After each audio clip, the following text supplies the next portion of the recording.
All right. Good afternoon. My name is Angel Rivera, aka the Handsome Cynic. This is episode 17 of the Handsome Cynic Live. I'm live with you at 2:15 Eastern and Pacific Eastern Standard Time, whatever. And hope you guys enjoy the show today. I'm going to be on probably an hour to hour and a half, depending of how quickly we get through the stories that I have for you. And all this other stuff. So, hope you guys look forward to this. Hold on a second. My mouse keeps trying to fall over. Miguel H already put a comment, which I assume was before the stream. Thank you. By the way, do me a favor, like the stream, share it out, subscribe, all that good stuff. Helps out the channel a lot. Uh, let me let me go to the bathroom real quick because I do need to go to the bathroom. I'll be back like in 5 minutes, or hopefully quick as possible. So just bear with me 1 second.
Yeah, he's a very dangerous man.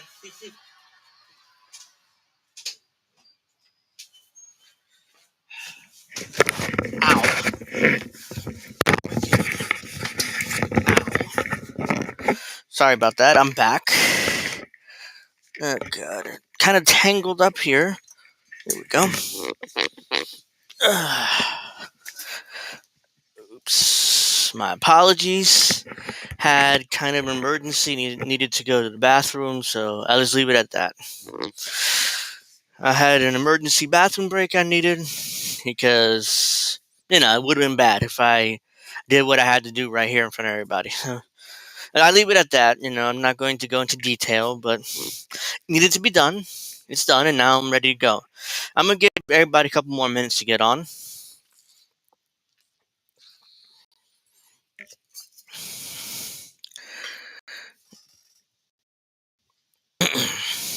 How's everyone on this great Friday? Today we'll be discussing mostly the Supreme Court decisions that came down today. Oops. And we'll also be discussing more Ukraine monies. We'll be discussing the 3 Supreme Court decisions that came down, which was the affirmative action case, the student debt relief case, and the 303 Creative LLC decisions. I'll be discussing all that. As well, we're getting reaction. I'll be reacting to certain online left or liberal commentators. I think if you've seen me well enough, I think you know who I'm referring to, but we'll get to him in a moment. As well, I'll be I'll be very briefly though talking about the monies Ukraine has been getting. More money. This happened last week, but I was able to cover it because I wasn't able to stream for personal reasons last week. But everything's fine. So I don't want people to be too concerned about me. It's just that I couldn't stream last week. So we'll get to that. Oh, we'll definitely get to that. Here we go. So since I put it in the title for last week, I figured I'll start off with this real quick. Hello, Bryce. Appreciate the. I figured since I put it here from last week, I'm. I will start off with this. This is the title I had for last week, but I couldn't stream for reasons, so personal reasons. So, which is why I thought I would talk about it real quick here, and then I'll give my thoughts, and I'll move on to the Supreme Court decisions and some other stuff. So what time is it? Yeah, I'll get started because it's getting kind of. I can't stream until 4:30 or 5, so I gotta go now. So as everybody knows, happened last week. As everybody knows, the United States government, the Pentagon, keeps doing accounting errors in the billions and billions of dollars. And guess what? All that money always goes to Ukraine. No congressional approval. No, nothing. It's just, oh yeah, unfortunately, we did a $6 billion accounting error. And because of that, we have an extra $6 billion to hand over to Ukraine. So the defense contractors can get richer. And then in turn, everybody in Washington gets richer because they're all invested in the defense industry. So this is all one giant money making scheme. This is all one money laundering scheme. That's what I'm looking for. That's all this is. It's a gigantic money laundering scheme, which ultimately Washington all benefits from. Ukraine gets their weapons, defense contractor gets wealthier, and then the Congress people in permanent Washington all can get even wealthier because they're all invested in said defense contractors. Oh God, I have the old man balding trucker look, but whatever. Sorry, you have to deal with it today. I didn't have time to shave. But now let's go to this video real quick and then I'll discuss. Broadly. There you go. Oh, by the way, let me know if there's some sort of echo or you can't hear the video or whatever. You can't hear me because I occasionally mute myself and I forget. So in the chat, I appreciate if you were to let me know. Following up from some announcements earlier this year, during the department's regular oversight of our execution of Presidential Drawdown Authority for Ukraine, we discovered inconsistencies in equipment valuation for Ukraine. In a significant number of cases, services used replacement costs rather than net book value, thereby overestimating the value of the equipment drawn down from U.S. stocks and provided to Ukraine. Once we discovered this misvaluation, the comptroller reissued guidance on March 31st, clarifying how to value equipment in line with the Financial Management Regulation and DoD policy to ensure we use the most accurate of accounting methods. We have confirmed that for FY23, the final calculation is $3.6 billion, and for FY22, it is $2.6 billion, for a combined total of $6.2 billion. These valuation errors in no regulation is $3.6 billion. Confirmed that for FY23, FY means fiscal year, by the way, if you don't know. So fiscal year 23. the final calculation is $3.6 billion, and for FY22, it is $2.6 billion, for a combined total of $6.2 billion. These valuation errors in no way limit or restricted the size of any of our PDAs or impacted the provision of support to Ukraine. And while the DoD retains the authority to utilize the recaptured PDA, this has no bearing on appropriated USAI or Ukraine PDA replenishment funding approved by Congress. What? Like what? What she said was so confusing and like, oh well, we overpriced certain things or we underestimated certain things. It was 3 billion one year, 2 billion the other year, so it's a total of $6 billion, and all that money goes to Ukraine. Does anyone have a problem with that? No, great. Let's just move on, right? Let's just move on, please. I mean, let's just give billions of dollars to Ukraine and let's all enrich ourselves, okay? Nobody's any problem with that? Great, let's just move on. And let's just move on to what we usually do here at the Pentagon, which is give a bunch of people money and then the defense contractors shit ton of money. They make weapons, they sell them to other countries to do more war, and then we all enrich ourselves through dividends because we invest in said defense contractors. Is it me? If any of you ever played Metal Gear Solid 4, it's exactly what's going on here. It's a war economy. I mean, without the wars, the U.S. government's fucked. There's no defense contractors. There's no money going around. Nothing. It's a definition of a war economy. If you play Metal Gear Solid 4, you know exactly what I'm talking about. About all these wars just to make money and just to enrich a select few, while the rest of us were fighting these wars and dying and getting maimed in them. And then the United States doesn't properly fund the Veterans Department, so we have veterans who have mental problems or physical problems or all these issues, which they get nothing. They get very little help from the Veterans Department. So it's like, okay. In 2020, the Pentagon paid, or what? I mean, I want to say, uh, no. In 2020, the Pentagon paid Boeing over $200,000 for 4 of the trash cans, translating roughly. Yeah, basically. Yep, it's like Metal Gear Solid 4. Yeah, I mean, I'm not the only one that's played that game. I know that if you people have played that game, thank you, Bryce. You know exactly what I'm talking about. It's like Metal Gear Solid 4. No matter what, it's always good. Screw Google. What's up, man? Thank you for joining me again. I mean, you've joined me on most of my streams. Greatly appreciate it. And, I mean, this is just a bunch of bullshit. Everybody in Washington enriches themselves while people die, while we, the working class, dies. Which is why I will never fight in any wars. I'll get to this in a moment, Marianne Williamson. But when in 2000, I graduated high school in 2004, and I'll tell the story real quick. I graduated in June of 2004. What's up? And in the summer after I graduated from high school, I was working. I didn't go to college until years later because I didn't want to go to school. Anyways, I had this military guy, a recruiter, that basically I saw this guy nearly every day in the neighborhood, like just begging me to take a test or begging me just to come in to fucking we'll give you free college, we'll do this, or we'll do that, we'll help you, if you just go to Iraq, and if you go and go through a physical examination and sign up, we'll give you benefits, but you have to sign a 4-year contract and you'll most likely die, but yeah, we'll give your family benefits. Don't worry. If do you have kids? Do you have something? They were basically trying to cajole me into entering the military to fight in the Iraq War in 2004. I was like, yeah, no, thank you. Yes, I could use the college education. Yes, I could use the financial bonuses. Yes, I could use this, but ultimately, I'm not risking my life over him. At the time, I was like, no, I work a decent job. I'm not like, it's not like make $1 million a year, but I was making enough money to survive.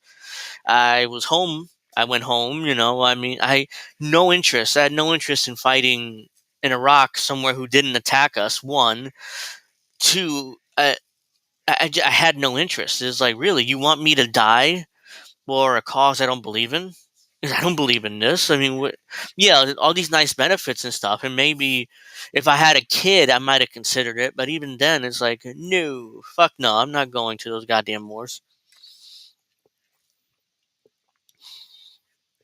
Even in 2004, I was like, no, I'm good. So yeah, now even today, I mean, I've seen this type of stuff continue. Now I'm going to get to Marianne Williamson real quick. I'm going to get to this real quick because I do want to get to the Supreme Court decisions and give my wannabe lawyer opinion on them. So this is Marianne Williamson. I think it was last week too. She went on Kim Iverson's show. So this is from last week, I believe, and Kim Iverson asked her about the war, the Ukraine thing. Yes, on the importance of continuing to send weapons to Ukraine. Her worry that the left in America today doesn't give any sense of urgency to the Ukrainians is why she resents other candidates in the race. Blah blah blah. So basically, Iverson's asked her a question about Ukraine. So What we're is your going to. Whoops, sorry. We're going to listen to this, and I'll give my thoughts.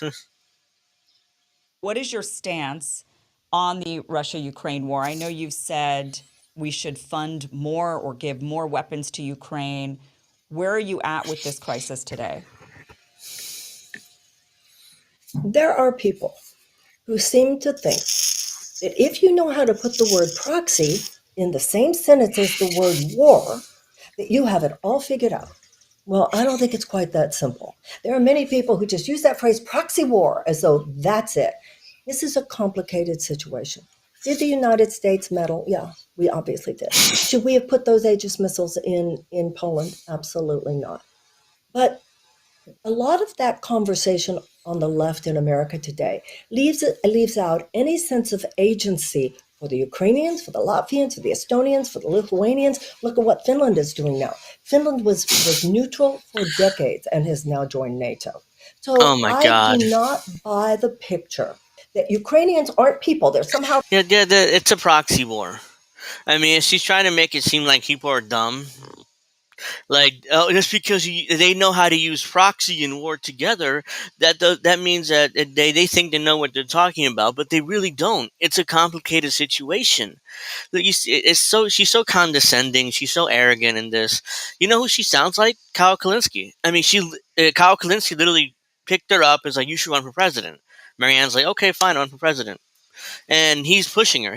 They're pushing her. Him. I'll get to Kyle in a second. He did a video just this morning, which was laughable. But I can't believe how. I'll continue because I don't. It's cardboard cutout, and they have simply done what we told them to do. This is not the United States removing Mossadegh and putting in the Shah of Iran. I don't believe that that's what 2014 was. I believe that if you look at the way the that, that Ukrainians that's have exactly what it was. That's the United States meddling in Ukraine, removing Yanukovych and putting in the new government, which was friendlier to the U.S. and to the West. That's exactly what it was. That's exactly what it was. Like when Mossadegh was removed in Iran, and wait, Iran? It was Iran, right? Is it? I'm trying to think. No, yeah, it was Iran. Sorry. It removed in Iran, they put in the Shah of Iran, who was friendlier to the U.S. Then, which led to the Iranian Revolution in the late 70s, which is the government that's in power today. So great, genius job by the U.S. of allowing a Muslim extremist force to take over the government of Iran when they already had, Mossadegh, who was kind of, left, he was to the left, and like, oh, we can't have any leftism, so we got to remove him. And oh shit, it turns out that fundamentalist right wingers took over in Iran. Huh, that's weird. Anyway, that's exactly what happened here in Ukraine. Yanukovych did an economic deal with Putin. The United States didn't like that, so they removed him and they put in a new government, which Zelensky leads. And now today, and now all of a sudden, now look, this is speculation, but at some point, the right wing Nazis in Ukraine are going to take over that government, like officially. They're going to remove Zelensky. Either he's gonna be cooed out or he's going to be killed. Something's going to happen where the Nazi government, the Nazi military of Ukraine will take over that government. Because that's exactly what happens. You say, "Oh no, it's not the same thing." It's like it is the same fucking thing. It's the same thing. Fighting right now, Kim, the kind of spirit that those people are showing, that doesn't come from people who are just working at the behest of the US State Department. So and I also resent people saying, like, they're the pro peace candidate if they haven't figured out how we got here. No, excuse me, we all agree on how we got here. 85, 90% of what you said, I would agree with. The point is, what are you going to do now? If somebody says, okay, we're going to completely withdraw any support right now, the last thing that would happen there is peace. There would be such a crushing war and a destruction of Ukraine. There has to be a diplomatic. No, there wouldn't be. If you stopped giving money to the Ukrainians, they would surrender instantly. They would surrender. They would surrender and agree to the terms that were initially signed when the war first started. And the Russians would leave, and nothing ever happened. Instead, it's like, nope. It said no. I mean, obviously, the Russians would crush Ukraine if we don't give them money. So basically, he wants to give them more money. Like that's their position ultimately. Give the Ukrainians more money, and we'll keep giving them money for at infinitum until somehow, in some way, the Russians are defeated in Ukraine. Even though that's not going to happen.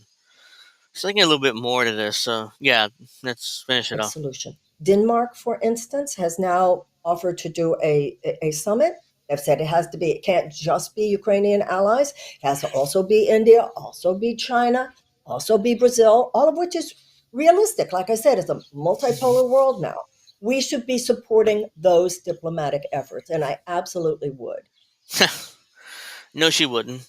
I don't think she would for a second because ultimately the deep state isn't going to allow her to do that. I mean, she thinks that she's actually president, but she isn't. Washington is completely controlled by the deep state. So even if she wanted, in theory, to do some peace talks in Ukraine, that's for Ukraine, Russia, that's not something the United States is going to support anytime soon. Because they got to get their money out of it. They got to get their pound of flesh, their money out of that war. Anything else I wanted to cover? No, these are old things I have here. I already did a video on this. Alright, well, that's that. Now let's move on to the Supreme Court striking down student debt relief. Let's move on to that. That's way too small. Alright, here we go. Breaking! The Supreme Court struck down by the Biden administration student debt relief plan. Today's ruling, along with yesterday's striking down of affirmative action, which I'll get to in a minute, represents a huge blow to educational opportunity for all. We are calling for the Biden administration and the Department of Education to move quickly with other paths with the debt load and provide relief. So that's now we have hack Victor Shi. Let me read his tweet. Please do not forget that President Biden promised he would cancel student loans. He delivered for all of us. No, he didn't promise to cancel student loans. He promised to cancel some student loan debt. And he delivered for us all. But every Republican justice in the Supreme Court struck down his program. So please do not go around blaming President Biden. Blame this on the Supreme Court. I know a lot of people will be angry. I know a lot of people will be upset, but none of this was President Biden's doing. Of course not. Don't blame Biden. Whatever you do, don't blame Biden, guys.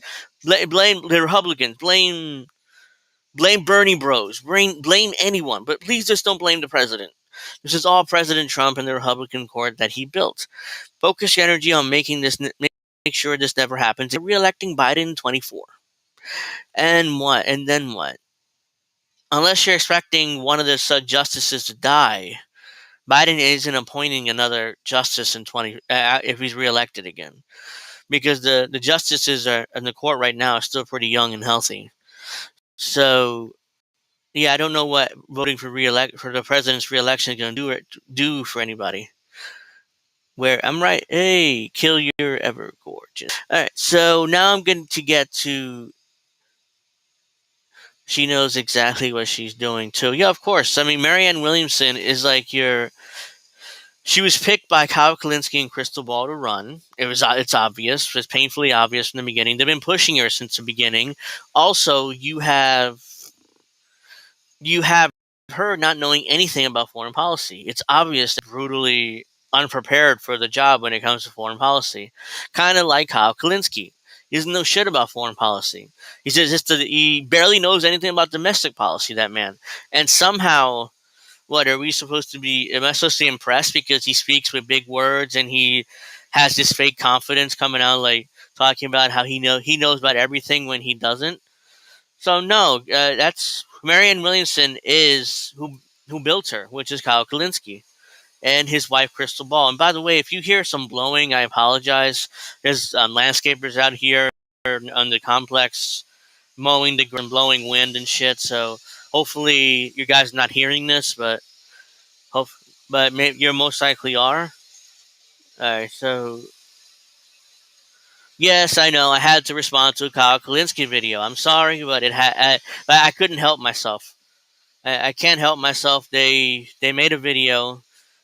These rich douchebags here, as you can see, so they have to show off Crystal Ball's multi-million-dollar home, her multi-million-dollar land. Look at that; it's gorgeous. It's a beautiful piece of land. You can see it, but at the same time, it's really douchey of them to do that.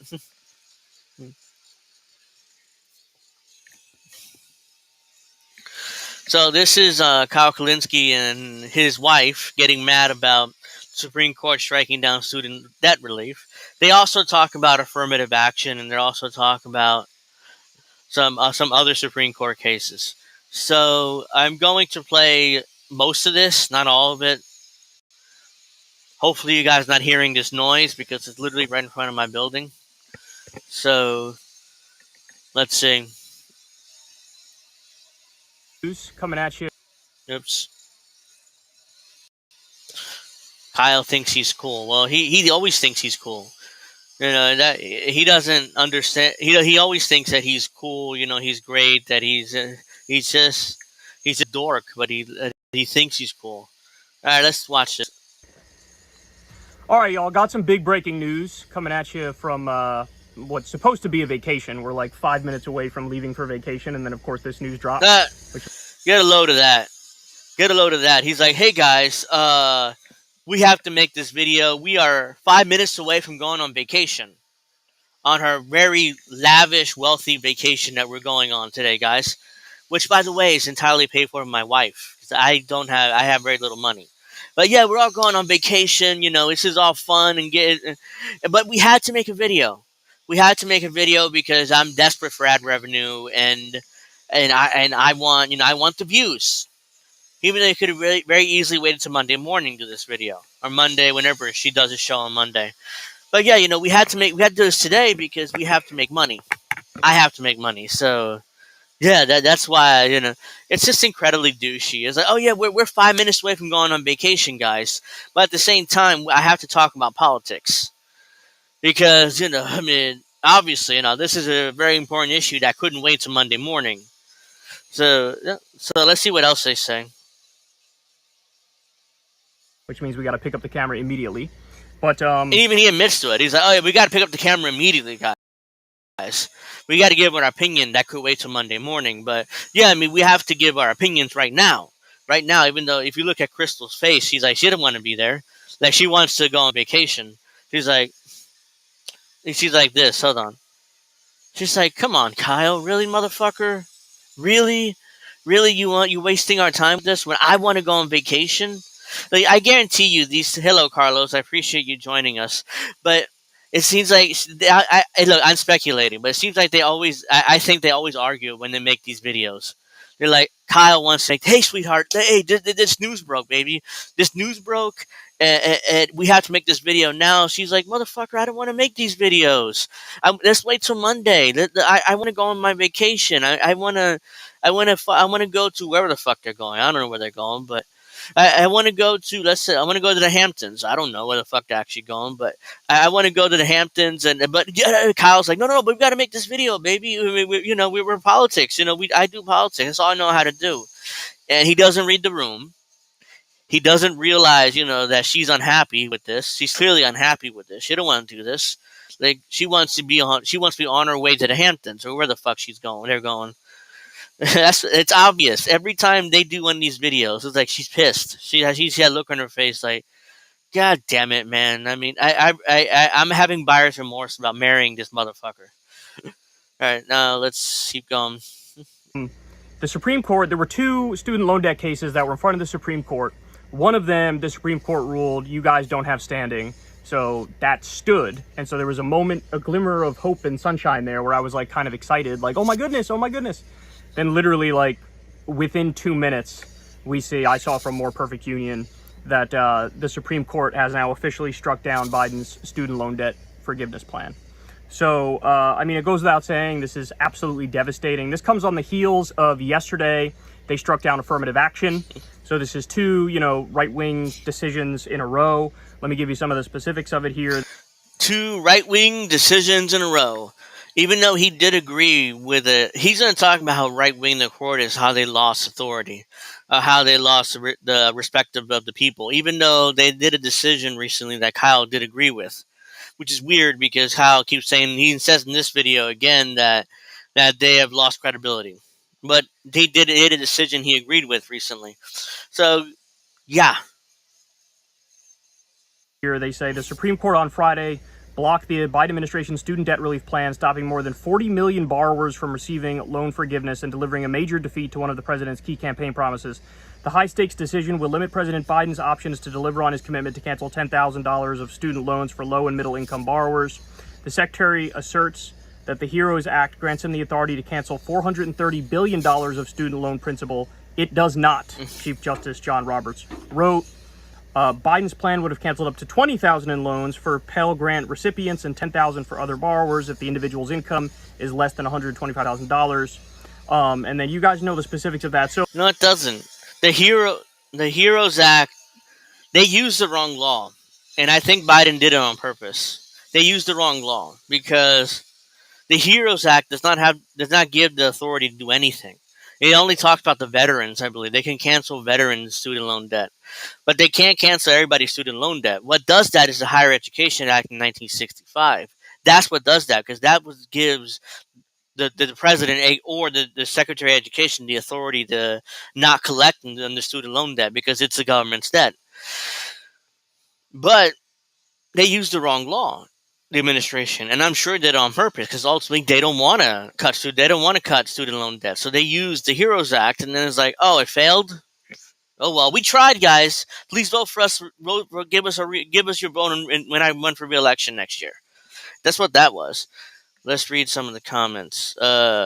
Who's holding the camera? I think it's Kyle, because he's like this. You see his arm kind of like that. So I think it's Kyle. At one point he does this too, and he readjusts with his other hand. So at one point, I'm pretty sure it's Kyle. Kyle get lit over with will we be late for a dinner reservation. Yeah, Crystal's furious right now. It's like she can't believe she has to do this fucking video right before I'm about to leave on vacation. So probably Kyle with a selfie stick. Yeah, it's Kyle because he's like this. I don't know whether it's a selfie stick or whether he's doing it like this just with his hand. Like that. Like some of us do some like this or your phone. When you have your phone and you just do like that or like that. That's what it seems like he's doing. So I think it's Kyle. It's like a mom with his little kid. Yeah, I mean, when is Kyle putting Crystal in an old folks home? Look, right now, I think that Kyle wouldn't have the balls to do that. That's because Crystal clearly wears her pants in that relationship. She's the one with the money. She's the one with the house. She's the one with the fame, quite frankly, because she was an MSNBC host at one point, and she worked at The Hill, so she's the one with the fame, the name.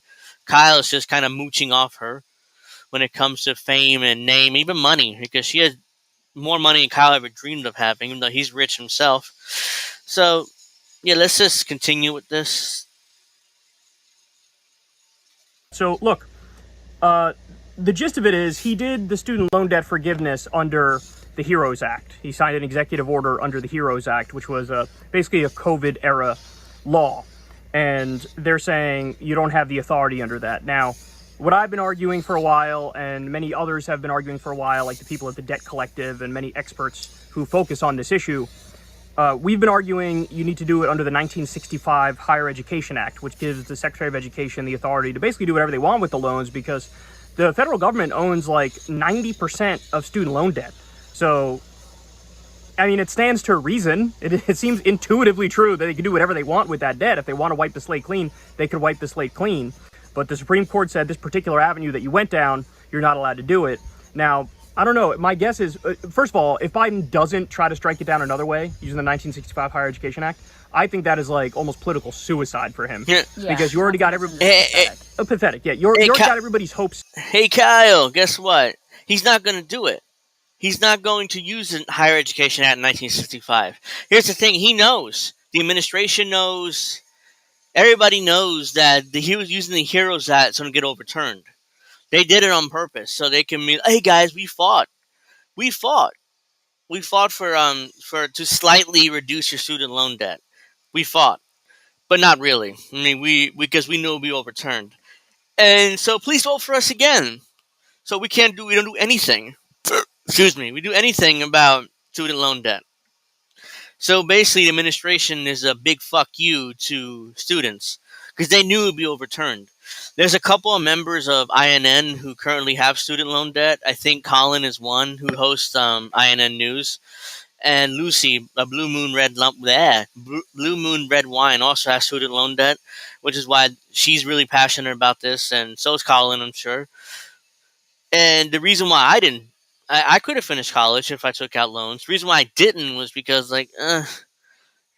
I'm good, I'm not taking out hundreds of thousands of dollars student loan debt for what? To get a piece of paper that I might not use, that I maybe won't be able to use because nobody's hiring. So it's like, yeah, I would rather just quit college now and I'll do something else in my life. So that's why I made the decision. But let's go back to this video. Up. It was a great policy. I gave him a lot of credit over it. He was trying to defend it in court, but I gave him a lot of credit for it, guys. I kissed Biden's ass. He put up a incremental fake policy that barely cancel any student loan debt, and I gave him credit for it. You see, I love Joe Biden, guys. I give him credit for shitty policies and incrementalism, and and it's not his fault. It's the Supreme Court fault. Please don't blame Biden. Biden didn't do nothing wrong. Fucking Kalinske. Obviously, you hit a brick wall here. So it's like, are you going to continue the fight? Are you going to continue the fight? And, this is going to... His numbers... No, he's not going to continue the fight, Kyle. He's done. He's focusing on his re-election bid. That's what he's doing. He's not worried about student loan debt right now. He'll campaign on it, though. He'll say, you see the Supreme Court. I mean, I tried to do it, but the Supreme Court took it away. So you must vote for me and Democrats in order to, get more Supreme Court justices so we can finally get my shitty student loan debt policy through the Supreme Court. That's a nice deck. I'm not sure you guys can see it, but if you look at the reflection on Kyle's glasses, you can see the deck, in her house. If you look, you could see the reflection of the deck in Crystal's house. It's a nice deck. I wish I had that deck. Look at Kyle's glasses. You haven't seen them. I can't make it any closer, I don't think, but hold on. No, I can't. It just moves 10 seconds. But, yeah, if you look at Kyle's glasses, you can see you see that deck. I would love to have that deck because I put my barbecue out there and I'd be cooking up some ribs or chicken or hamburgers that I make. I make natural hamburgers. I don't like buying the frozen ones, but I digress. That's what I'd be doing right now. I would not. I mean, that's a beautiful property. Like, where am I going to go on vacation for? It's like that. I'll stay there day and night. I wouldn't go anywhere. But that's just me. I mean, I digress. Let's keep going.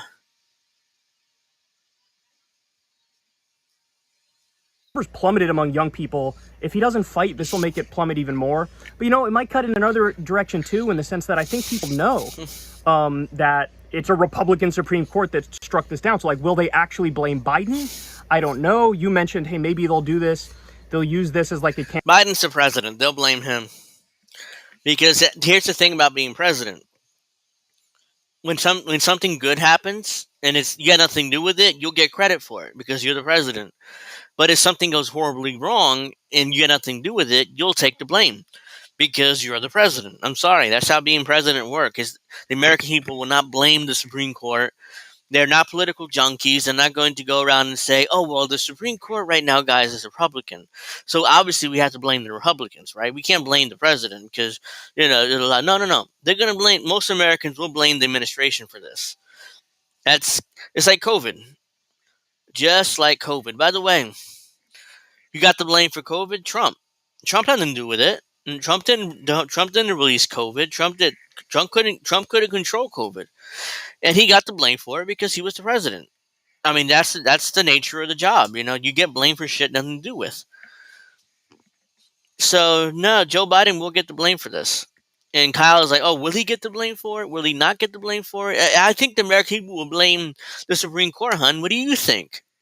And here's Crystal's face like, motherfucker, I don't want to be here. I want to be on vacation so I can get my nails done and get my hair done and go and find a black guy with a big one and go cheat on you with him. That's what I want to do, guys. That's what I want to do, Kyle. I don't want to talk about policy right now, sweetheart.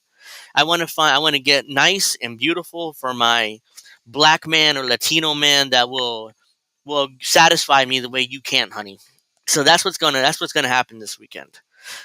But I digress. I can't prove that, but I'm pretty sure that's what's going on here in their relationship. To be clear, I'm speculating, but it's with Crystal Ball and Kyle. I'm sure that could be the nature of their relationship right now. campaign issue to be like, you need to vote for us because we need more liberal justices on the court. But at the end of the day, look, this is a disaster because so many people, this was such a tremendous relief for so many people. Yeah. Now the Supreme Court put their middle finger up. And look, in my opinion, these are just activist judges. They have a right-wing ideology and they are activists. They're not doing the plain face reading of the law. They're activists. These Supreme Court activist judges. Okay. That's interesting because the term activist judges came from the right, and after the 1972 Roe versus Wade, basically in the 70s, that's where activist judges initially came from. That's when the right started using it because they ruled abortion constitutional because of medical privacy and some other stuff. I don't know the exact details, but to me, Roe versus Wade was never constitutional. And I want to be clear before people say I'm anti-abortion. I'm not. The women should have access to abortion. What I'm saying is Roe versus Wade as a Supreme Court decision is not it's wrong. It was wrong based on the Constitution and wrong based on the law. However, if Congress would have codified Roe versus Wade into law, I'd be perfectly fine with it. Perfectly fine as a law. But a Supreme Court decision, it's like creating a new law, and that's not the Supreme Court's job. Let's read some of the comments here. A lot of people have commented. I don't want to just ignore people. A lot of people LOLing after my brilliant analysis of Crystal and Kyle's relationship. Need to find a bull. Yeah, Crystal needs to find one. That's that's true. Kyle talks out his ass and swallows that shit. Yep, definitely. She definitely has a private tennis lesson planned. Yep. I mean, Crystal, I've been crying about the Marianne Williamson campaign explosion. Well, Marianne Williamson lost 2 campaign managers in the last month. So that tells me her presidential campaign is just about done. She'll be endorsing Joe Biden soon enough. And what will these two, Crystal and Kyle, do? Will they endorse Joe Biden or will they go to RFK? That's the question I want to know because once Marianne drops out, RFK is the only one left. So are they going to be, we have to support RFK. We have no choice. Got to defeat Biden. Or will they endorse Joe Biden? They'll endorse Joe Biden. They hate RFK Jr. because he's anti-vax. and these two authoritarians here are pro-vax. So, which is why there's no way they'll support RFK. But I digress. This law has been invoked previously to eliminate certain kinds of student loan debt, even under Republican administrations. The Higher Education Act, not the HEROES Act. That's the difference. And he said it. Kyle said it. Well, they used the HEROES Act, and the Supreme Court said you can't use the HEROES Act. No, they used the Higher Education Act because the Department of Education or Secretary of Education has control whether they collect on these student loans or not. It's up to them. Congress already given them that authority, but Congress did not give them that authority under the HEROES Act. So Joe Biden and his administration purposely put the kibosh to this, buried this because they knew it would lose in the courts. And Kyle's acting like, oh, well, they've done this before. Republican administration done this before. Yeah, by using the Higher Education Act, not the HEROES Act. Come on, man. This is simple stuff. So for them to strike it down now is just a middle finger. Yeah, and I mean, I think the Biden administration, obviously I support them fighting in every way they possibly can, but because I agree with your assessment of the character of the court, that it's a political institution and not like an, even-handed judicial institution, that it doesn't really matter what law the Biden administration used to justify. If they would have used the Higher Education Act in 1965, it would have gone through the court most likely. They may have not liked it, the conservatives in the court, but ultimately it is constitutional. It is the law of the land. So they would have gotten through, I'm pretty sure. The debt cancellation, they would probably strike it down in a similar 6-3 partisan fashion. But you got to try and you got to fight. And then you have to aggressively make the case. Hold on. Also, Crystal made the claim that the Supreme Court is political. It's partisan and political. And conservatives do this too. It's not just liberals. Conservatives do this too. When the court rules against liberal or conservative orthodoxy, they'll turn around and say the Supreme Court's political, it's lost credibility, it's this and that, it's horrible, we need to reform it. Both sides do this when the Supreme Court rules against their orthodoxy. Like now with this case, now Crystal Ball is talking about how it's a political institution, guys, and it's lost our credibility and all this other stuff. And meanwhile, when Supreme Court rules in liberals' favor, they love the Supreme Court. Oh, well, the Supreme Court did something right. This is huge. The Supreme Court's great again, isn't it, guys? This is nonsense from Crystal Ball. Let's read some more comments. Yup, it'll be Joe. We already know Kyle is a Biden bro and Crystal vaccine red line against RFK, even though Marianne held the same position as vaccine as RFK in the past. That was 2020. I specifically remember how both Crystal Ball and Kyle were Bernie supporters. And Marianne Williamson, real quick, thank you for the comment, Pittsburgh dude 87. What was I saying? Oh, yeah, Marianne Williamson 2020. Anyways, Crystal and Kyle were both Bernie bros. And I think Kyle himself criticized Marianne for her anti-vax stance. He did a video on his channel criticizing Marianne for her anti-vax stance and how there's no way she win Democratic primary because she's anti-vax. Now, fast forward 4 years later, and now Kyle is friends with Marianne Williamson. All of a sudden, her anti-vax stance doesn't matter. Kyle, it's the same stance she had in 2020. And then all of a sudden, then Kyle ignores that. But meanwhile, he'll attack RFK for that, for this pretty much the same position that Marianne Williamson has. You see how this works?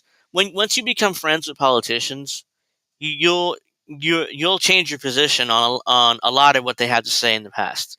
You'll change your own positions in order to maintain access to that politician and be friends with her and have her officiate your wedding, by the way, which is a whole nother issue which Crystal and Kyle cannot get over. I mean, to this day, they can't get over it because people are always pointing that out, that she officiated their wedding, even though she's a presidential candidate and they're supposed to be covering her as political commentators.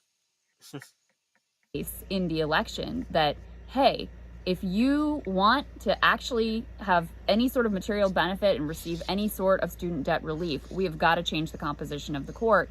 And oh, by the way, I mean, I would support going further and advocating for court packing and, more aggressively asserting control over the judiciary because, yeah. Whoa. Did you hear that? Did you hear what she said there? She said, I would advocate and strongly support court packing. Okay, fine. I'll get to that in a minute.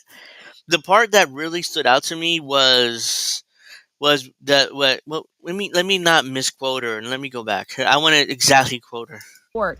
And oh, by the way, I mean, I would support going further and advocating for court packing and, more aggressively asserting control over the judiciary. More aggressively, more aggressively, so controlling the judiciary. More aggressive control of the judiciary. What does that mean? That means basically, it's forcing the judiciary to do what the administration wants him to do and ruling the way the administration wants him to do. Imagine if Trump said this for a second. And I can't do Trump's accent, so I'm not going to try to do Trump's accent, but imagine if Trump said this. Hey guys, we're going to aggressively control the judiciary. We're going to make sure they rule in our direction, and we're going to do court packing. We're going to do judicial stripping. They get to that, but we're going to do all this stuff to control the court to make sure they rule in our favor. Imagine if Trump did that. How would Kyle and Crystal react to that? Oh, he's authoritarian. Oh, he's a wannabe dictator. Oh, he's this, that, and the third. He's terrible. We got to get him. We got to impeach him and get him out of office. But because she said it, it's perfectly acceptable. It's perfectly acceptable to Crystal Ball for her to say that. I want to court packing and, more aggressively asserting control. More aggressively asserting control over the judiciary. That one got me, and that one was like, whoa. These people are truly the authoritarian left. It was like, whoa, man. I mean, to aggressively assert control over the judiciary. Now, let's get to her court packing point, which is just as ridiculous. What court packing is taking the Supreme Court and appointing as many 5 extra justices.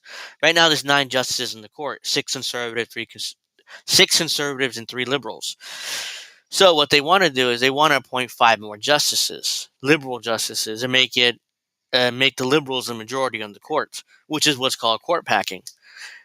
Here's the thing with that. Yeah, the president can appoint. The Constitution said the president appoints Supreme Court justices, and the Senate advises and consents on it. In other words, they pass. They vote on, see whether she can get on the court or not. He or she. You can appoint all the justices you want. Doesn't mean the Senate has to even hold a hearing on them or vote on them. So it's not going to work because of that. But even let's say if it did work for a second, let's say if somehow they got 5 liberals in the court and now liberals are the majority, what's going to happen? A Republican comes into power and looks at the court and is like, oh yeah, by the way, let's appoint 7 more conservatives. So now we have the majority in the court, and they do exactly what we want them to do. And then in 4 to 8 years, another liberal comes into court. It's like, oh yeah, let's appoint another 9 justices in order to regain control of the court. Because since the liberal won the election, and so on and so forth and so on and so forth until another about 30, 40 years, there'll be 215 justices on the court. It's a ridiculous thing to even suggest. It's a ridiculous thing to suggest. It's lazy because ultimately, it's not going to work in the long term the way they want it to work, and it's just incredibly stupid. It's incredibly simple-minded by Crystal Ball. Let's read some of the comments. Hey guys, the court is political. Let's build a new mainstream. Yep. That's all it suggests. Let's get money out of politics. I agree. I completely agree with that. Screw Google. We need to end presidential appointments of corrupt judges for lifelong positions. That's the reform I can get behind. Like ending lifetime appointments or putting in some sort of term limits on Supreme Court justices. I'm fine with that. That way they don't accrue too much power and, they're not institutions in Washington. I mean, I'm perfectly fine with ending lifetime appointments to the Supreme Court. We should have a vote or have the judges leave when the president's term ends. Well, that's an interesting one. Like this kind of happens with U.S. attorneys. When a president hires a U.S. attorney for each state, as soon as that president leaves office, traditionally every U.S. attorney does resign when that president leaves office, so the new president can hire his or her own U.S. attorneys. But to do that for the Supreme Court, that would mean that every 4 years, every 8 years, you would have a new Supreme Court, which is modeled after the president, whether it be a Democrat or Republican. That's an interesting reform. I don't know whether that would work in the long term, but I'm definitely open to that. That's an interesting argument to have or debate. I'm definitely open to that, though. Let's Carlos Ran Chang says they'll want more judges, more laws, more Congress, and more political parties. Yeah, I mean, these are what liberals do. Whenever things don't go their way, they immediately go to the authoritarian flex. Like, oh, let's add more courts, let's add more judges, let's do whatever it takes to have the judiciary rule in our favor. Yeah. Instead of using the correct law and the correct argument in order to get past the Supreme Court. There's more of this control over the judiciary because it's just a political organ at this point. I saw Biden got asked about this by Nicole Wallace in what was largely a really softball interview, but about court packing specifically, and he said something like, oh, that would make the court more political in a bad way, and it's like, that ship has sailed. But then he also said, like, this is not a normal court at a different time yesterday. Right. And it's like, wait, so is it political or is it not political? Right. Exactly. What the hell are you talking about? Which is it? Joe Biden doesn't know. Like, Joe Biden doesn't even know his opinion on this. At one point, he says, well, I mean, I don't want to make the court political. And then earlier in the day, he says, well, it's not a normal kind of court. He's sundowning. The man's sundowning. Come on, give him a break, In the morning, he says one thing. In the afternoon, he says another thing. Shit happens. These two are washed up. That's definitely true. Desert Manta said, I never received my YouTube notification. I'm sorry about that. By the way, make sure you like the stream. Make sure you click on the bell to make sure you're notified for all videos, even though YouTube a lot of times doesn't notify you for reasons because the INN channel has clearly been not demonetized, but it's being throttled down for obvious reasons. So make sure you make sure you subscribe, make sure you ring the bell for notifications, even though they a lot of times don't work. But still, I usually go live around 2:15, so most Fridays. So I know a Taurian who writes books. Biden doesn't know his ass from a hole in the ground. What else is new? Yeah, I mean, in the morning he says one thing, in the afternoon when he's sundowning he says another thing. It's like, and they're acting like Biden is unsubscribed and immediately resubbed if it's notifications. Yeah, that could work. I've done that before. So make sure you push the bell, though, if you're going to do that. But he's such a norms institution. I know. That I have no... You're institutionalist, too. This is not saying you guys are not institutionalists. It's like, well, I mean, Biden's an institutionalist. He'll never do anything that'll ruin, our institutions. But you are, too. But don't stop pretend that you are these two are some revolutionaries or something. No, I have no confidence. I mean, there's no way he's going to do that. I just have zero expectation that he would. Even on the question of whether he's even going to try to, do it the 1965 Higher Education Act way. I'm sort of doubtful about that because he had to be dragged kicking and screaming to this. I know. The only reason he did it at all is because he was, forced to pledge something on the campaign trail and said it really clearly, and then he was basically, shamed into doing it totally reluctantly. So I think ideologically, he does not actually agree with this policy. So I think it's just as likely that he's like, well, we tried. Supreme Court, what are you going to do? Sounds like what I just said 10 minutes ago. That sounds like exactly what I said 10 minutes ago. And Crystal Ball knows this. That's the thing. She's not stupid. She knows this. But I guarantee you next year she'll tell our audience to vote for Joe Biden, excuse me. He'll tell his audience to vote for Joe Biden. Even though she just said that Joe Biden isn't going to do this. She knows that he isn't going to do this. He isn't going to fight for student loan relief or anything like that. But she'll still tell her audience to vote for Joe Biden in a condescending, smug way like Kyle will. So, and I'll play a little bit more of this, and then I'm going to move on to the other cases that I want to talk about. His numbers went from 60% among young people when he announced this plan to 30% in recent weeks. So look, and what does that tell you? That polling sucks. Polling polling is terrible. I mean, polling goes back and forth and back and forth, and it's like you ultimately don't. Polling is pretty much useless in today's America. I mean, it's like that's why I don't base any of my political thought or opinions on polls because it just doesn't work. If there's time, oh yeah, man, see, and liberals do this all the time. So I'm gonna basically copy them. Guys, do you know that Medicare for All is a 70% approval rating? We won. I mean, we Medicare for All is a majority approval rating, guys. Oh, did you know that 95% of Americans are in favor of some sort of gun reform or some sort of not open carry, some sort of gun regulations or assault weapons ban? Did you know that 60% of Americans are in favor of a Social Security for all or what is it called? What's the official name for it? I'm blanking on it, but Social Security for all, basically Social Security expansion. That's 60% of Americans are in favor of it. Did you know that all these polls show that Americans are quote unquote progressive or liberal or whatever? But it turns out that when it comes to elections, half the country votes for Republicans. Why? Because the polls are wrong. The polls are wrong. I'm sorry. They're just abstract opinion polls. They don't matter. You can't base your entire politics, your entire political strategy based on polling. And you have to get on the ground. You have to talk to people. You have to do the work. You can't just sit in your multi-million-dollar studio and cite polls all day and expect you to know what the fuck you're talking about. You don't. UBI. Thank you. Thank you, Anthony. UBI. That's what I was trying to talk about. And I ended up saying Social Security expansion, which is the same thing. But did you know that all these Americans are so progressives based on what? Polling. Polling's meaningless. I mean, what's your evidence? Do you have a study? A scientific study? Do you have something? No. You just have polling? Okay. Well, that's why you keep losing. Many citizens want less enforced misery, but we have to vote for it no matter what. That's all right. So let's play a little bit more of this. I don't know how much more I can take of these two.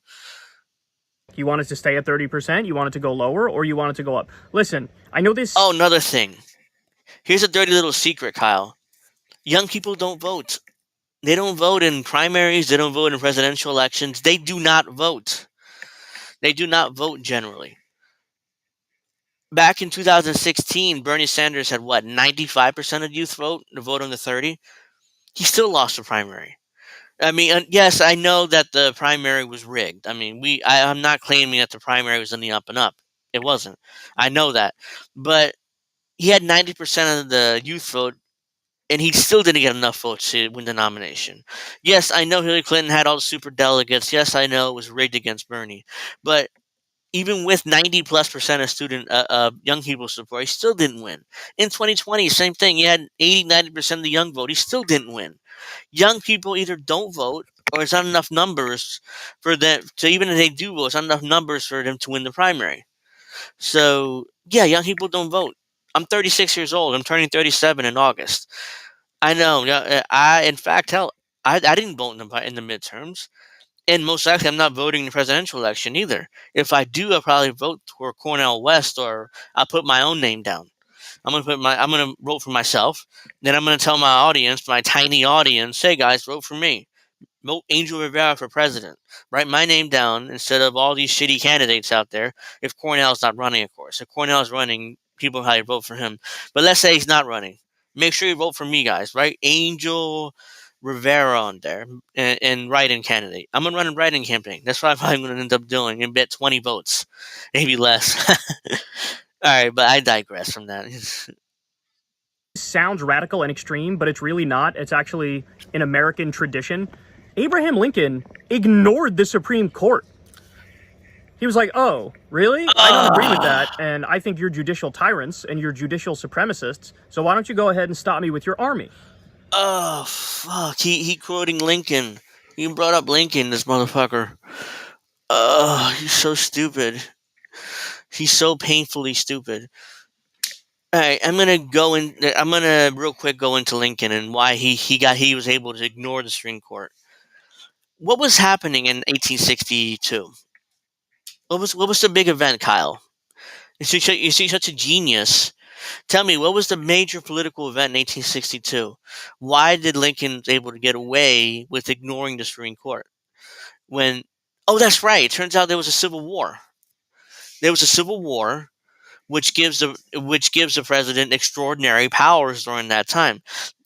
One of the times the president can, because if I remember the story correctly, the Chief Justice of the Supreme Court asked Lincoln to write a writ of habeas corpus because he was arresting a bunch of Confederate soldiers and not giving trials and just leaving them in military prisons, and and taking away their rights. And the Chief Justice of the court basically asked for writ of habeas corpus, and Lincoln ignored it. Why? Because one of the two times where you can have these extraordinary powers is during a rebellion. And a civil war was definitely a rebellion. So basically, so Abraham Lincoln told the court to get fucked, and and they did get fucked. They did nothing. So it's comparing what Lincoln did to what Biden's able to do today is two completely different things. That's what's going on here. And it's so stupid that he brought, it's so disingenuous that he brought that up, because he knows this isn't a stupid man here. He knows that he's bringing up nonsense. All right, let me read some of the comments here. There's a lot here. Whoops, did I lose the comments? I walk in and I see Angel torturing himself by listening to Kyle talk. Poor Angel. LOL. What's up, everybody?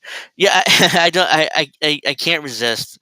I tell myself every week, I'm not going to talk about Kalinske. I'm not going to talk about his dumb shit. I'm going to focus on covering, but he ends up talking about the stuff I want to cover in a very stupid way. So I have to, of course, I have to respond to that. So, which is why I end up covering him every week.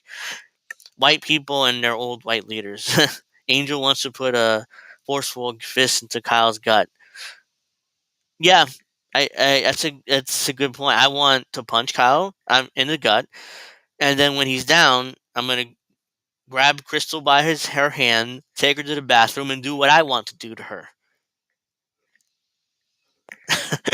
No, I'm kidding on that one, but yeah, Kyle wouldn't stop me. Even he's not. He doesn't like conflict. He's not really a man. So it's like 7 years ago, get fucked, Abraham Lincoln, maybe. No, I mean this. So yeah, I want to keep going. He continues on this Abraham Lincoln stuff. Oh, that's right. You don't have an army, and I do. So, and he basically made the court heel. He made the court heel. Because he was allowed to constitutionally. Because one of the few times you're allowed to have these extraordinary powers at the presidency is during a rebellion. Or if the president declares martial law. And that's it. Biden can't randomly tell Chief Justice John Roberts to go fuck himself. That creates something called the constitutional crisis. A constitutional crisis is what they got mad at when Trump tried to allegedly overturn the results of the election. That was a constitutional crisis. So now what they want Biden to do is create a constitutional crisis. And it's hypocrisy. It's just ridiculous from Kyle. So let's actually do that before I play the video. Yeah, so there this have is been a times rogue there have been institution. times where they overreach. Plessy versus Ferguson is the classic example. The entire Lochner era is a classic example, and it took. Plessy versus Ferguson was the wait, let me remind myself, what was that? Plessy versus, because I don't want to lie here.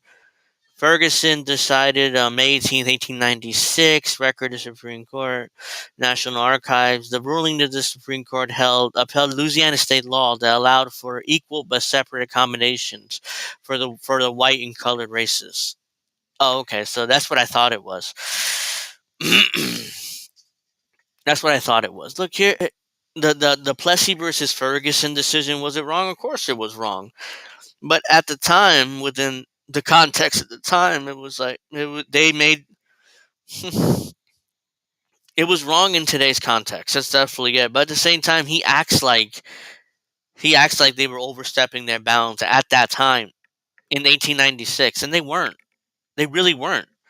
We don't like the decision today in the 21st century, but back in the 19th century, that was standard stuff. It was like, hey, guy, hey, at least we're doing separate but equal. So you have white color, you have white fountains, and you have colored fountains, colored people fountains. So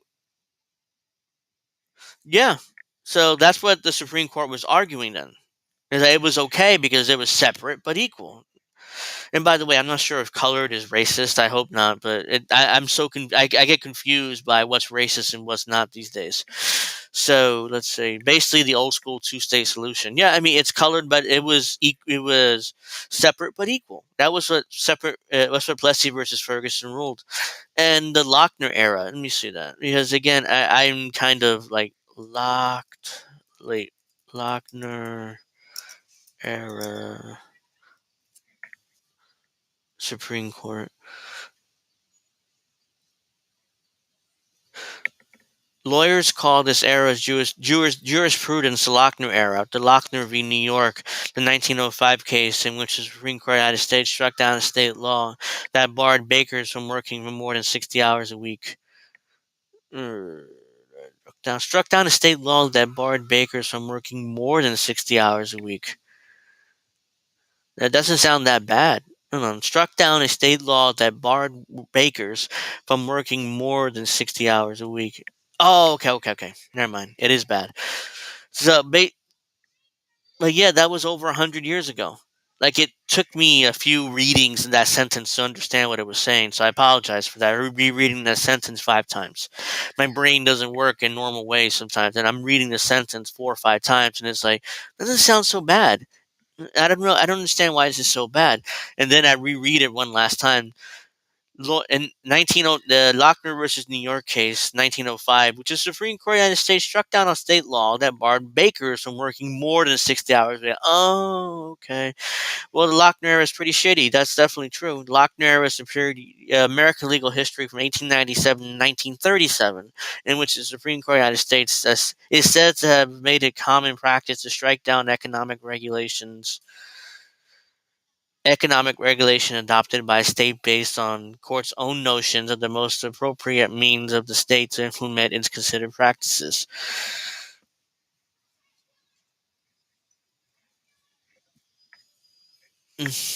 Yep. So that's that. So Lochner era was a bad time in the court. That happened long before any of us was born. So I don't understand why he brings it up. But you're good, Angel. Context is everything. Yep. X probably would have had a problem with it. I blocked that fool, by the way. Cookies. Fuck the pronouns. Yeah. I mean, it's. I mean, read more. I missed some comments here. Hold on. Kyle Potter puff his chest about news skirt through ordeal. I want Rivera versus Kalinsky octagon rules. Give me 6 months to a year of training. I could probably beat Kyle in a fight because he'd be too scared to fight. But you got to give me 6 months to a year in training. To actually get in every day and train and get ready. Because I was a pretty good athlete in high school. I mean, I'm not anymore. I've gained about 50 pounds and I'm pretty fat right now. But yeah, you give me 6 months to a year of daily training. I could beat Kyle in a fight. In an octagon fight. All right, let's keep going a little bit more with this. Took a strong executive branch to bring them to heel, right? Like FDR had to do it as well. So forget even like. Wait. When did FDR make the Supreme Court heel? I don't know what he's referring to. Is he referring to like the New Deal era when FDR passed the New Deal initially and then the Supreme Court struck most of it down? Because the way I remember that correctly is that the Supreme Court struck down the most of the New Deal. Then FDR got mad and wanted to pack the court, but his own advisors like, no, it's a terrible idea. So they went back and repassed the New Deal, and what they did then, and then they passed it and went through Supreme Court a second time, and they allowed it. Is that what he's referring to? Because that's not what he didn't bring them to heel. In fact, the Supreme Court brought FDR to heel, and he passed the law the way that the Supreme Court wanted it passed. Again, I could be wrong on those details, but I'm pretty sure that's what happened. So it's another Kyle Kalinske. I guarantee you would suck FDR's dick if he had the chance. If FDR was still around today, he would cheat on Crystal Ball with FDR. That's how much this man loves FDR. I mean, it's like, oh my! I mean, the way he. And by the way, that New Deal that Kyle lauds and loves so much, black people were not allowed to benefit from the New Deal. Not until long after FDR's death. Why? Because FDR needed the Dixie Democrats to pass the New Deal in Social Security. Without the Dixie Democrats, they had no chance of passing that bill. So, who were racist Southern Democrats. So, black people had no benefits in the New Deal for decades. I don't know the exact year when finally they got it, the black people had access to the New Deal policies like Social Security and stuff like that. But for a long time, because of FDR and the Dixie Democrats, black people had no benefits to that. So, yeah, and also FDR signed Executive Order 1030, which interred the Japanese with no charges for most of World War II. Is Kyle okay with that? I'm sure that, I mean, he never mentions that part. He never mentions that part at all. So,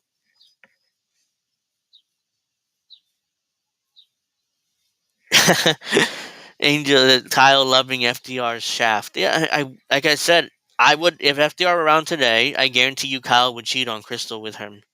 He loves FDR. He can't get enough of, no matter what. Either he'll laud all his successes, or he's going, or he would, or he minimizes his failures, or he minimizes his mistakes. He does it all the time. Oops. Like court packing, which I do agree with, and term limits, which I do agree with, you have provisions in the Constitution that allow for what's called court stripping or judicial stripping, which you can pass laws and say, by the way, the Supreme Court doesn't have the authority to do judicial review on this law. You're allowed to do that. That's perfectly constitutional. Here's the thing with that. Court packing, court stripping, judicial stripping, or whatever it's called, or jurisdiction stripping, whatever it's called. There's an issue with that. It's so broadly written. I mean, let me read real quick. Hold on.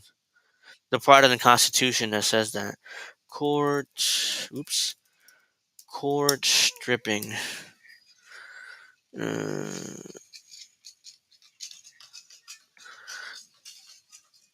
So this is Article 3. Hold on, let me find it. No, this is good enough. This is what is Article 3. What is Article 3? Let me try it again. What is Article 3 jurisdiction stripping? I can't even spit that out properly. Additionally, Article 3 exception clause grants Congress the power to make exceptions and regulations to the Supreme Court appellate jurisdiction. Congress sometimes exercises this power by stripping federal courts of jurisdiction to hear a class of cases. Like, to me, that is so vague and that is so broad that it's like, okay, what does that mean? Does it mean Congress is allowed to tell the Supreme Court, oh yeah, you can't hear cases on this, and this? But what happened to judicial review? Marbury versus Madison, one of the first Supreme Court rulings was establishing judicial review. What happened to that? Is that constitutional still? Is court stripping allowed? I don't know if the Supreme Court's addressed this. I mean, they may have, and I don't know about it. It's possible. But still, to me, it's so broad, like court stripping or jurisdiction stripping, that it's not enough for me to say Kyle is right here or he's wrong. I like to say he's wrong because I can't stand the guy, but I don't know enough. Let's see some of the comments here. Because I'm going to move on from this video because I'm running out of time, and then I want to move on to the other court cases. Kyle does have the hair. That's not a possibility. You may be wrong in your analysis of Kyle. Kyle went bent over and hitching table, yells, Crystal, give me the New Deal. And Crystal, Kyle is asking this douchebaggery hasn't even hit midlife crisis. Yeah, I mean, he hasn't hit his midlife crisis. He's terrible. I had enough of him. Yeah, but this continues another few minutes, and I don't want to start stopping it. So you get the gist basically. Now let's go to. Are you kidding me? All right, let's do this once. Let's reload this.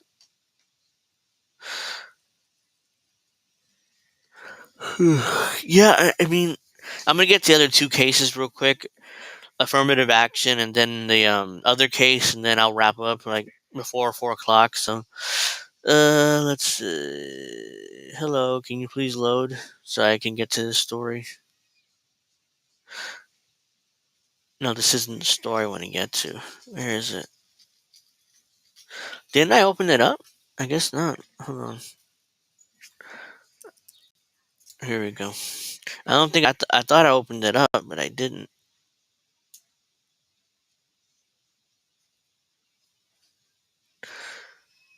I thought I opened up the affirmative action thing, but I didn't. So excuse me. Bear with me 1 second while I load this up.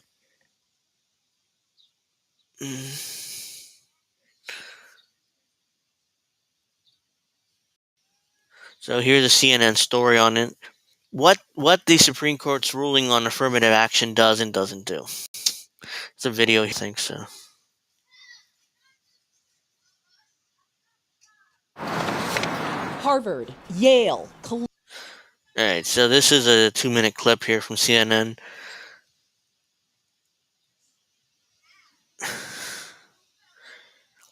Angel has a gist for Crystal. New Barbie movie.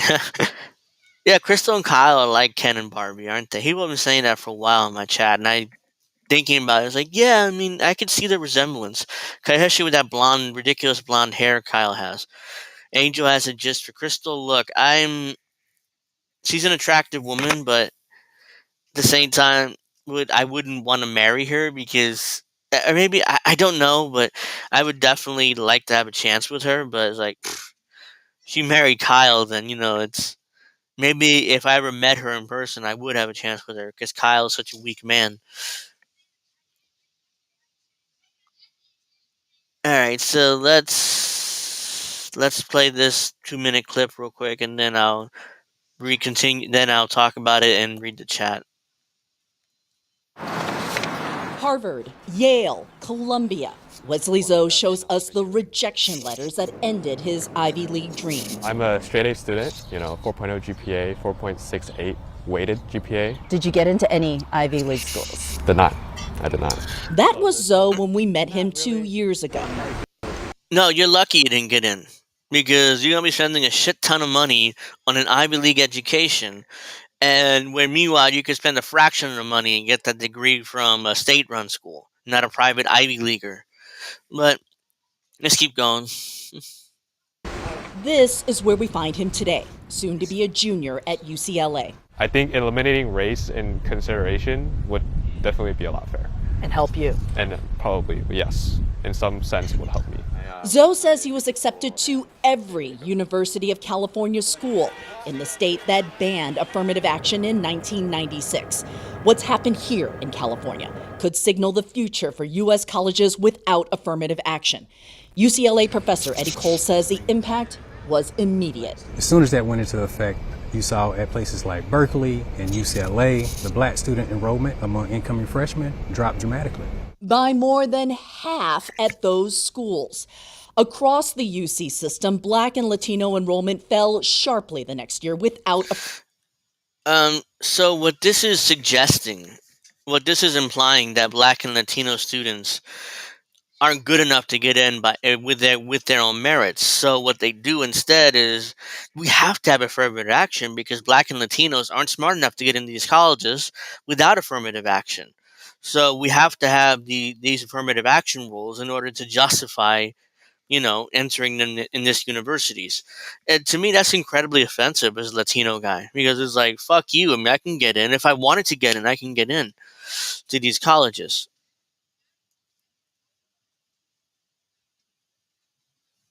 affirmative action. But in the decades to follow, the UC system still took a progressive approach to improve those numbers to mid-90s levels, though Black student enrollment still lags at UC Berkeley, and UCLA only recently returned to mid-90s levels. So if this decision is made in 1996 and we fast forward to 2023, nearly 3 decades later, to say the numbers have finally improved with the exception of Berkeley, imagine what it's going to look like on a national level. You have to think about the legacy and impact across racial groups and why there are disparities decade after decade, despite so many policies. I could very easily walk into a classroom and feel like I'm someone who doesn't belong here, when that's not the truth, right? Nia McClinton graduated from UCLA 2 years ago and now works in Black student outreach. Without such outreach and funding, McClinton sees this. Do you feel like a lot of doors will close for Black students in this country? I'm worried that they will. So it's important to reach out and say, like, this is something that is attainable for you. Wesley Zoe will soon be applying for medical school. He still believes affirmative action doesn't help him, but does see the impact beyond his own academic life. I will say this, right? Affirmative action does harm Asian Americans, but without it, it will harm all of the minorities in the United States. So that's where I stand right now. Yeah, that's nonsense. Like, it's like, what the hell? I can't. Oh, it's like, oh, well, I mean, come on. I mean, Black and Latinos aren't smart enough to get in without affirmative action. That's what I read from that, which is why now, anyway, I wouldn't recommend going to college. But if you want to, you got to get in your own merits. You can't expect affirmative action to be there to save you. All right, let's read some of these comments because they're.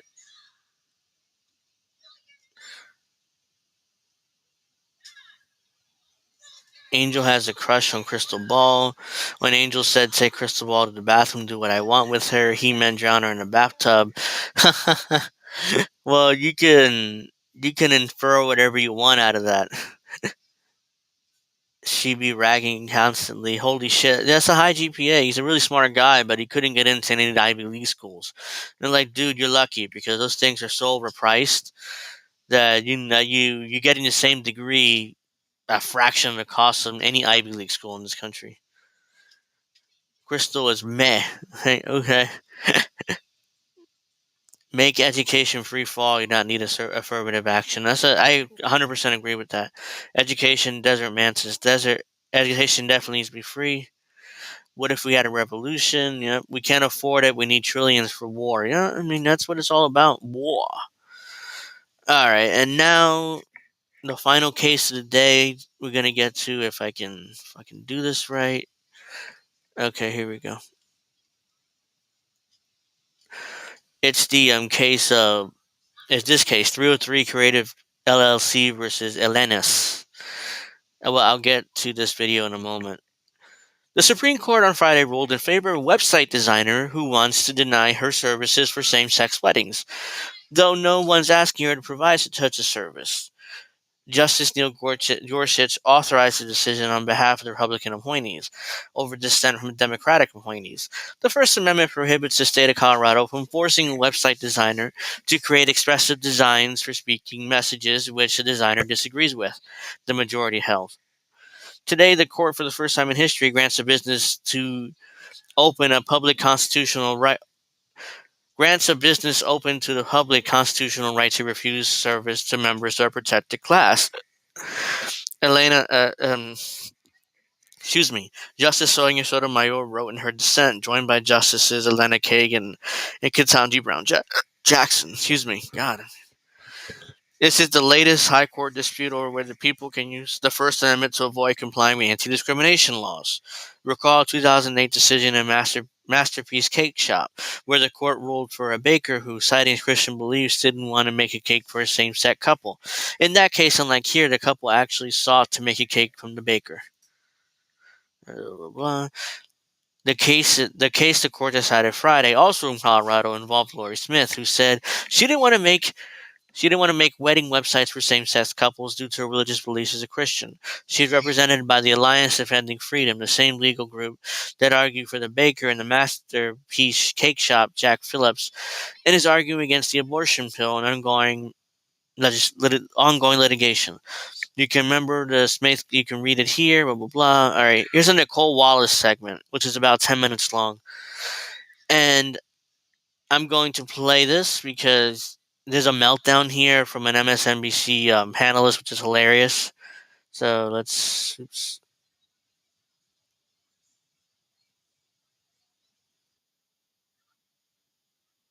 Oops.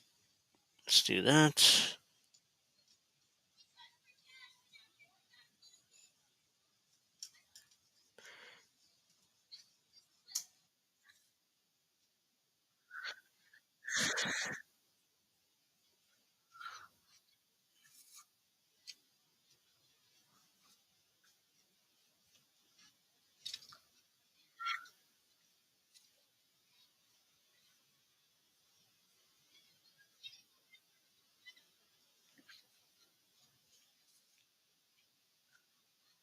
Oh, I think I fucked up here. I did. I have to go back to the beginning. Sorry about that. I actually not playing the video. Okay, let's do that. So bear with my mistake. 1 minute here. For some reason, I decided I was playing the video, but I didn't bother sharing my screen, which was super genius on my part.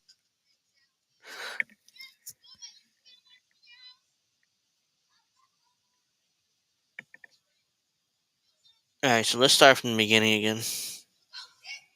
Case pitting LGBTQ rights against religious conservatives. It narrowly ruled in favor of a Colorado baker who refused to make a wedding cake for a same-sex couple. Remember that? But that majority opinion essentially said at the time that it would wait for a, quote, future controversy to decide the broader legal questions about whether the First Amendment allows businesses open to the public to discriminate based on religion or free speech objections. I have kind of a hot take on this. My opinion may be a little controversial, but I want to. This guy needs a producer. Yes, I do this all by myself, guys. So I apologize for that error, but let's finish this up. In the years since, the court refused several opportunities to answer that question, but today the day has come.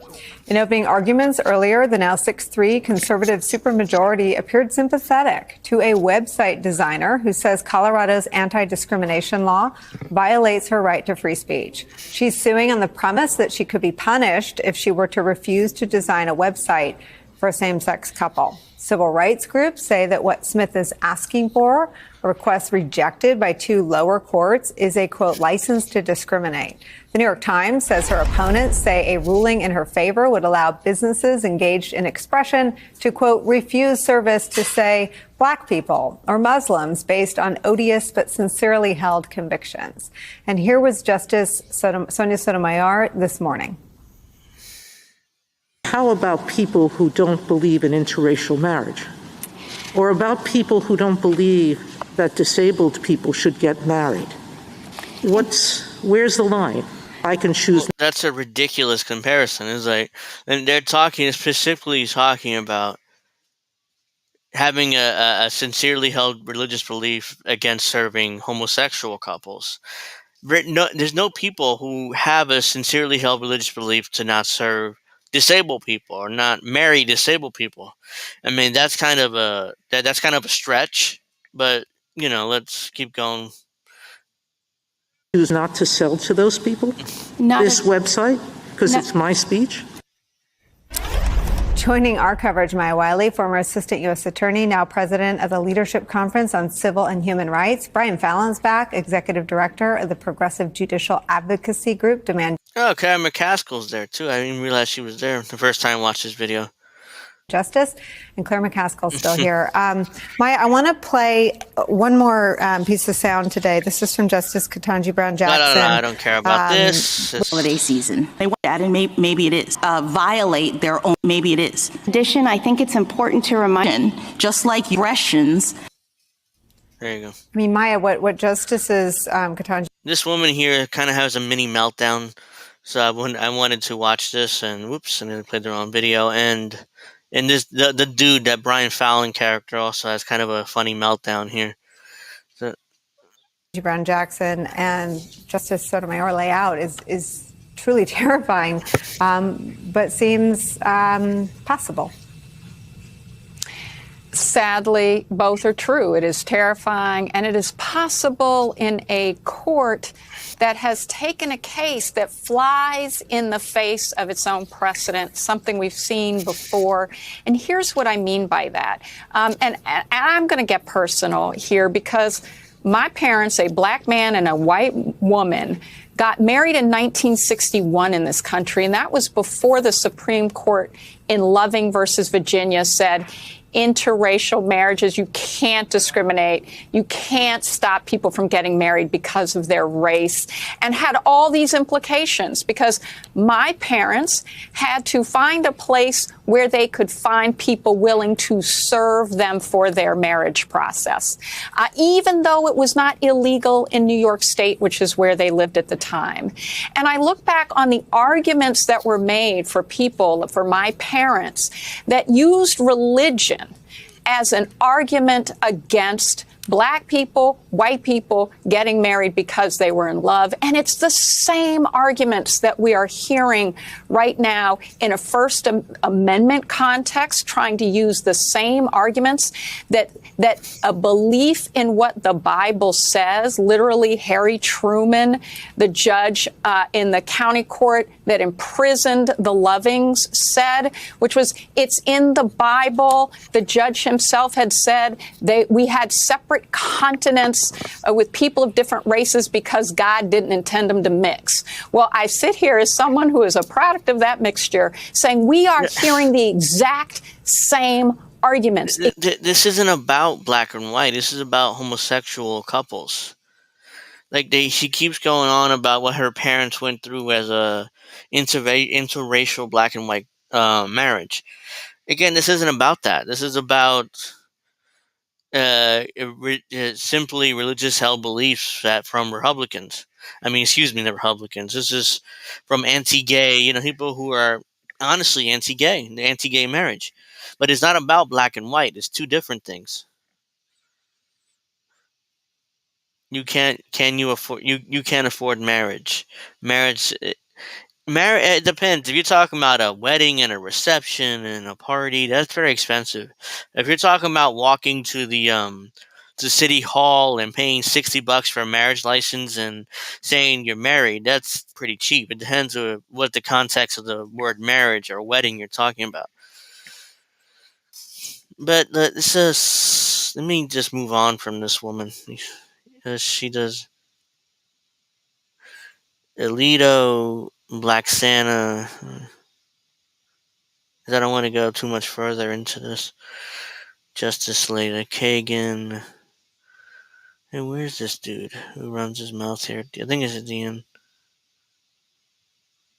She keeps going. I know the dude pops up. Here he is. All right, let's play these last couple minutes. Decision to hear this case at all, Ms. Smith's case, was probably driven by several factors: an increasingly assertive six-justice conservative supermajority, a sense that Ms. Smith's designs were more likely to be expression protected by the First Amendment, and the desire of at least some justices to undo or limit Obergefell, the 2015 decision establishing a right to same-sex marriage. So this is real. It's on. What Justice Thomas wrote in his opinion when Roe versus Wade was overturned is very much part of the fabric of this court, and what Justice Sotomayor described as the stench of the court. All right, what she's talking about is Justice Thomas's opinion when and basically saying we should go after reproductive rights and all these other rights and Obergefell and all that stuff. That was just his opinion. I mean, that doesn't mean the other justices actually agree with it. And this case doesn't prove that other justices agree with that. Why can't I play this video? I got to wrap this up because I got to go cook dinner soon. She was not impugning her fellow justices. She was talking about the Republican legislators who were passing laws because of the kinds of justices that Trump had picked for the Supreme Court nominations. There's a sense. This is the orange man bad dog whistle, which this dude takes perfectly advantage of here. I think sometimes that the left is overreacting, but literally every concern that anyone on the left has had about this court for 2 decades has come to pass and then some. Right. And Everything about this case today is dripping with bad faith. The court's decision to hear this case, the arguments being put forward by the people bringing this case. I want to inform your audience about two groups. Let's peel the curtain back for a second. We have two groups here, the Alliance Defending Freedom and the Beckett Fund, that have brought many of these cases, including today's case, was brought and organized by the Alliance Defending Freedom, and a key amicus brief was filed by the Beckett Fund.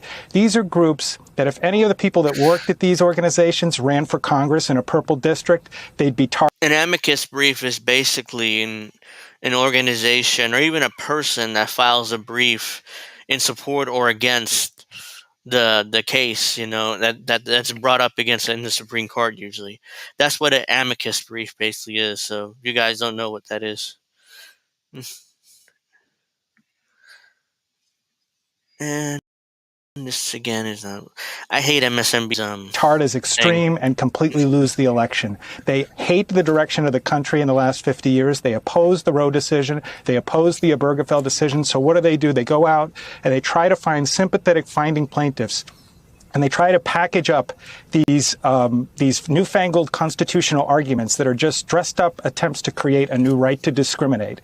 They serve it up to the justices, and then justices like Alito and Clarence Thomas that have been licking their chops to try to decide these cases in a favorable way in favor of so-called religious liberty, take the cases and presumably are going to issue a decision in favor of this website design company.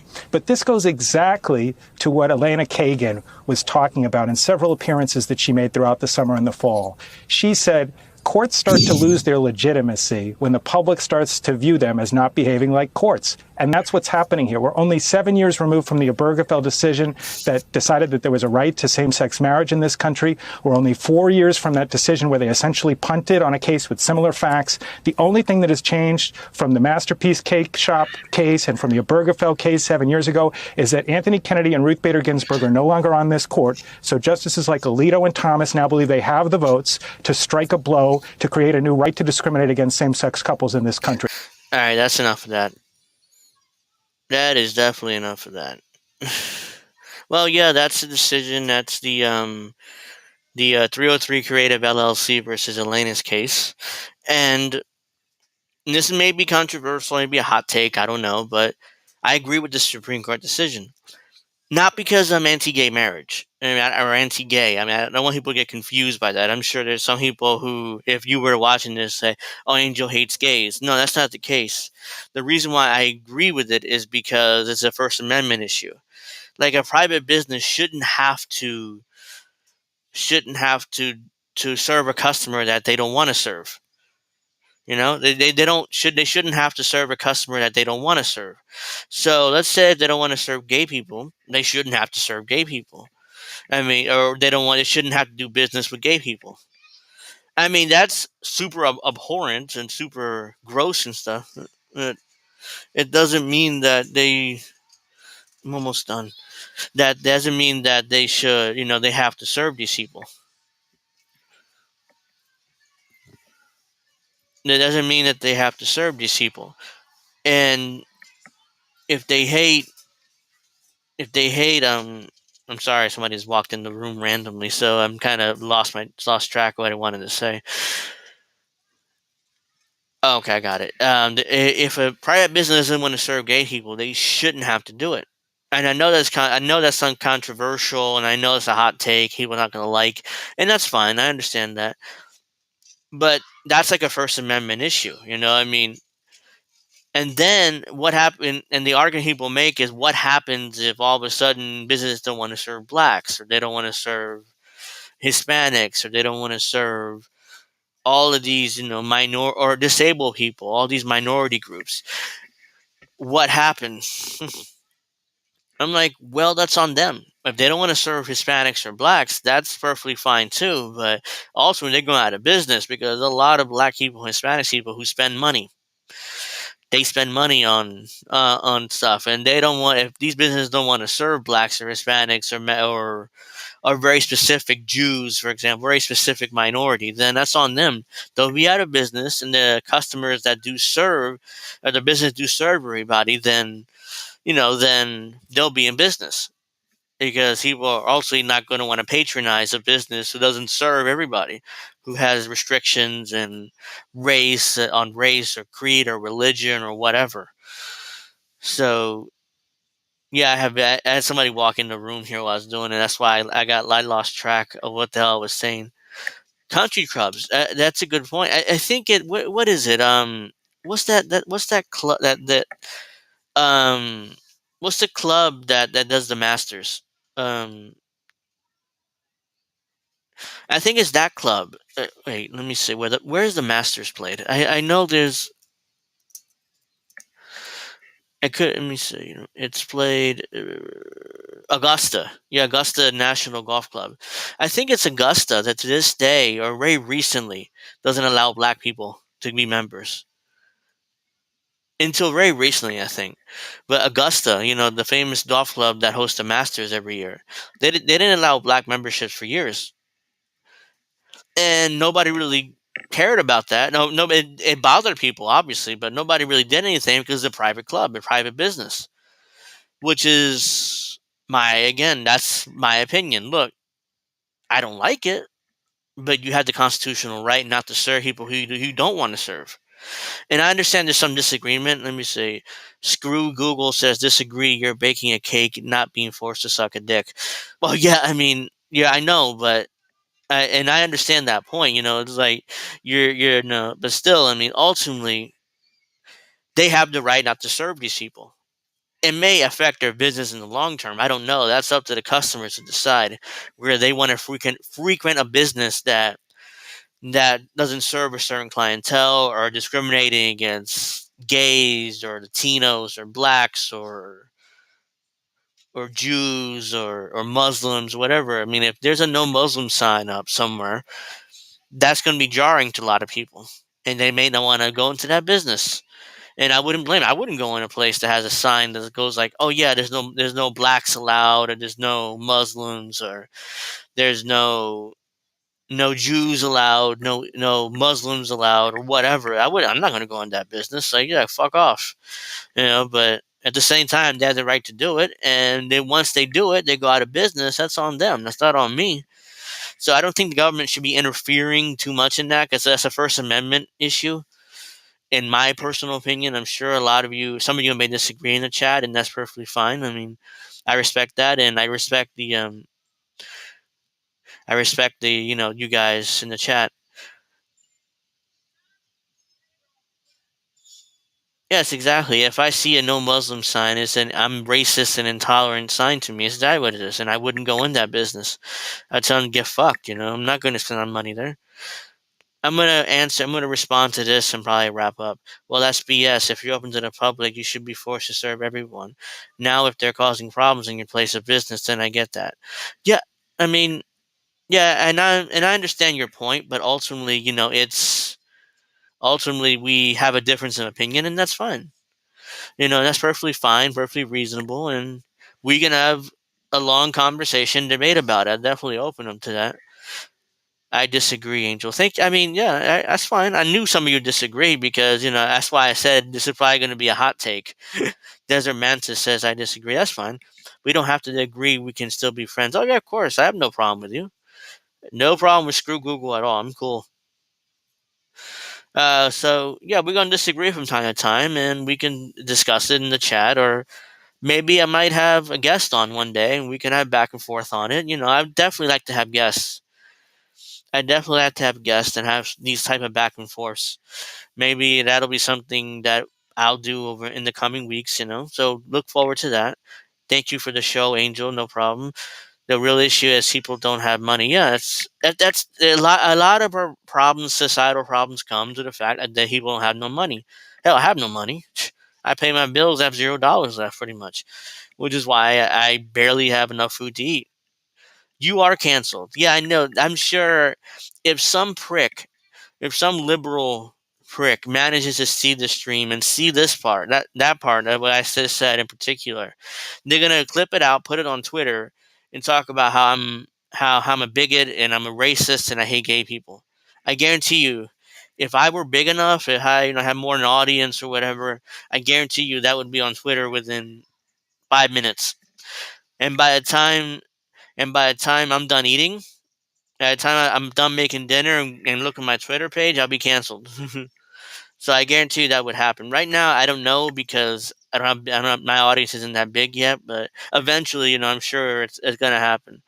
I'm glad to see people that are able to shake hands at the end. That's important. Yeah, I mean, look, I'm not going to cancel. I'm not going to block any of you guys watching my stream. I'm not going to do anything like that because I like having different. I like hearing different sides of the argument. It's not just an echo chamber like most online liberals have, the professional ones.